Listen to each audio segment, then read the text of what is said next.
Hi, Ryan Michael Galloway here with We Don't Need No Stinking Record Company.com.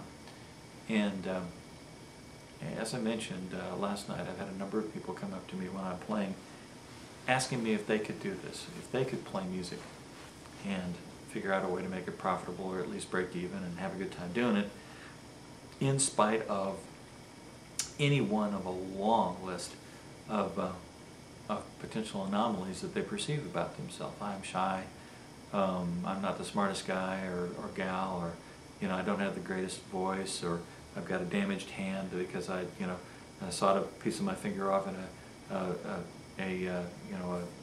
with a building saw one time. Where I'm literally people who are deaf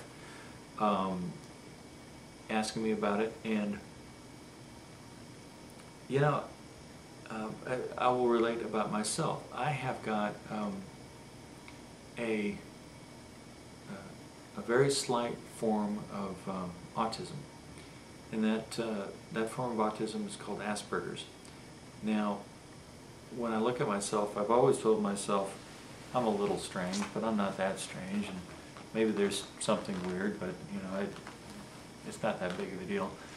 And as I learned through the identification of my son's symptoms and my wife's symptoms, and finally I realized that I had this issue, and I start to think back about myself, I realized, no, I'm just extremely strange, actually. I've done my work in my lifetime in a way that nobody else that I know of has done.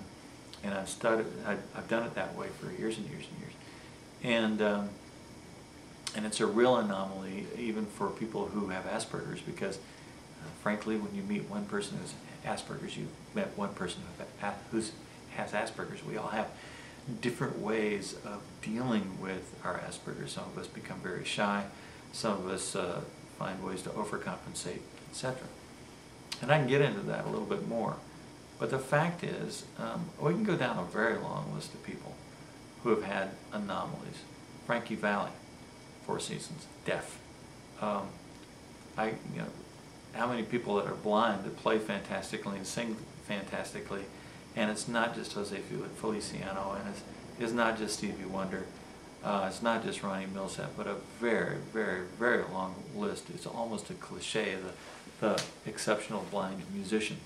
And so that's one that, obviously, now, and that's a point to also discuss, that sometimes people have an anomaly about themselves. It creates advantages for them in another area, and I think a lot of people who become blind become very auditorily sensitive, and it's a good chance they would become good musicians because they're listening so much harder.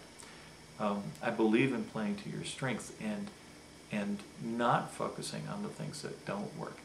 I'm not the greatest transcriber. I have to listen very, very hard, and I get chords wrong when I'm singing and working out other people's songs. And so sometimes I have to have help from a friend of mine like Matt Gaskin, who runs a music school, and he corrects me on some chords or something. Or my friend Chris Moore, who does that. So I turn to people to help me in those areas.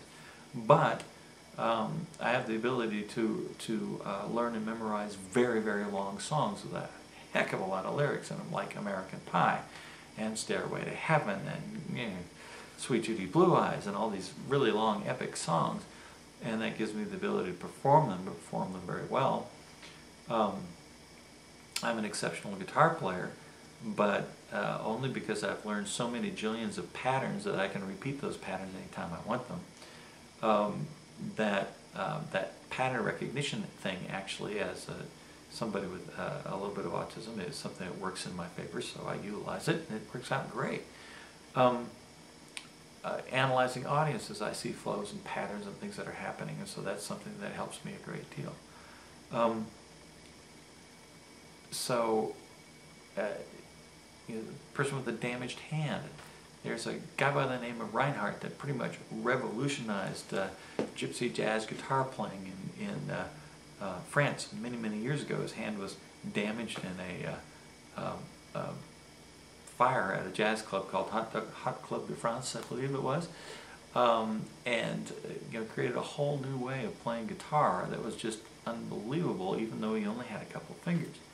And so the gentleman that came up to me a few weeks ago that had a damaged finger said, "Oh, I just can't do this anymore." And I told him the story about I go, yeah, I go Reinhardt. And he said, really? And the last time that I saw his wife show up at a show that I did, she said, oh yeah, he pulled his guitar out and started playing again. And I was very excited to hear about that.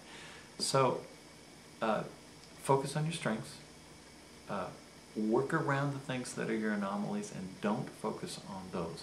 Keep your eyes on the prize, keep your eyes on the thing that you want to do, and just figure out how to get it done.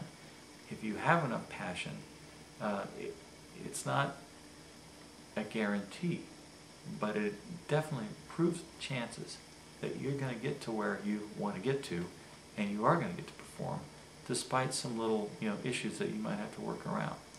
So blanket answer to anybody who comes up to me who's got an anomaly, if you hear this before you come see me, I'd say, yeah, go do it. Just go do it and see if you can make it happen, and keep the same pressure on that you would, that anybody else would. And like as not, if Tiny Tim can have a music career with the voice he had and nothing more than a ukulele, I think you could probably pull it off, especially as an artisan musician or somebody playing clubs, and maybe even somebody who might do something a whole lot bigger down the road. So do everything I'm telling you to do. Collect those names, get the song lists out, learn your songs, get out, be in circulation, play, play, play. And the fact that you've got an anomaly, I think that's just going to fall away. And I am Ryan Michael Galloway. We don't need no stinking record company.com.